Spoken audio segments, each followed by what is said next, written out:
Dulu, Halo, salam halo. jumpa bersama penjaga kabar kuburan ini. Saya sedang bersama Kang Tajib, ya, di rumahnya Kang Mujiono yang kemarin dalam videonya Kang Tajib saya bercerita, saya punya nazar tidak akan cukur kalau belum ada orang yang menolak BLT. Ternyata yang menolak itu Kang Mujiono dulu sehingga saya sempat cukur gundul. Mana Kang Mujiono itu kita lihat ini rumah Mujiono dan Kang Mujiono, biyen ceritane jenengan oleh cukur gundul kuwi dikongkon sapa. Mboten nenten napa. Orana ya, Pas-pasan dan wae.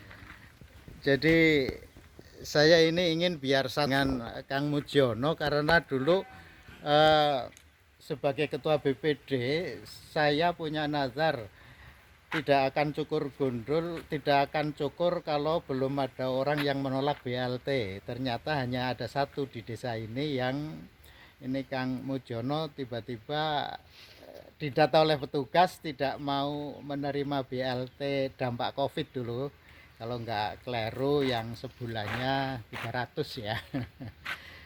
eh itu yang kemudian saya ceritakan kepada Kang Tajib dan ternyata Kang Tajib tertarik untuk membuktikan benar nggak sih cerita saya itu ternyata benar ya.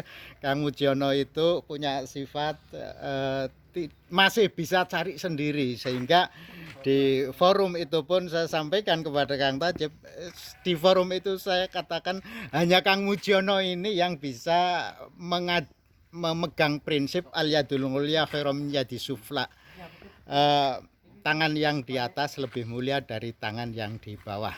Jadi setelah ketemu ini Kang Tajib, tanggapan jenengan terhadap Kang Mujiono ini. Mantap lah. Saya itu apa ya? Saya itu berharap banyak orang ya punya rasa malu itu untuk ya terlalu banyak nyadong gitu loh. Nyadongnya kali-kali nyadong nggak apa-apa gitu loh. Tapi Ya, jangan terlalu gitu. Apalagi bila ya masih banyak orang lain yang lebih layak nyadong gitu.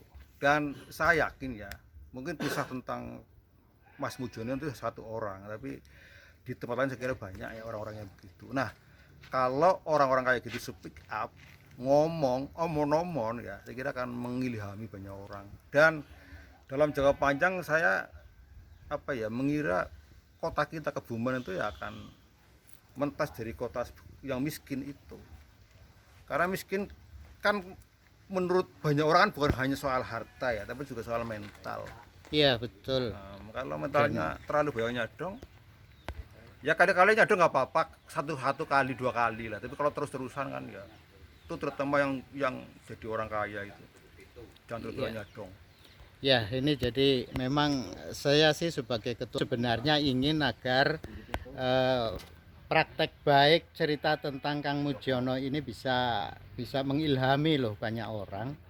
Tetapi karena kita belum ekspos mungkin ya, tidak ekspos terlalu terlalu luas. Jadi nanti nanti ekspos ya. Ini Kang Mujiono itu benar loh cerita saya itu tidak ngarang karena memang ada faktanya seperti itu dan kemarin saya juga cerita. Mantap, guys. Iya kan? Kemarin saya kan cerita di konten yang sebelumnya ya kan. Saya punya nazar gondrong itu kan karena itu tadi kita belum merdeka. Iya. Ya kan, ngikuti kan itu Iya. ceritanya. Saya akan syukur kalau ada orang yang menolak BLT karena menolak BLT itu ciri salah satu ciri orang yang merdeka, merdeka pikirannya ya kan. Jadi ya saya sih berharap ini saya coba membuat konten di tempatnya Kang Mujiono ini dengan harapan semua orang terbukalah hatinya untuk jangan mengeksploitasi status kemiskinan untuk pansos, untuk panjat sosial, untuk mendapat pengaruh politik dan apalagi kita tahu kemarin Pilpres bansos itu ternyata jadi senjata kampanye yang melahirkan pemimpin-pemimpin curang. Nah, inilah ini sebenarnya saya ingin menyampaikan itu ya, kabar yang terkubur dari penjaga kabar kuburan. Ini saya lagi bongkar-bongkar kabar yang terkubur bersama Kang Tajib ini. Sama kameramen Pak Tajib. Iya kan, itu agar semua orang bisa melihat bahwa prinsip al-yadul ulya khairum min yadis sufla itu dipunyai oleh orang yang sekelas Kang Mujiono seperti ini. Jadi saya sebenarnya belajar banyak dari Kang Mujiono bagaimana rumah dan lingkungannya ini, bahwa rumahnya ini dulu mendapat bantuan dari pembuatan RTH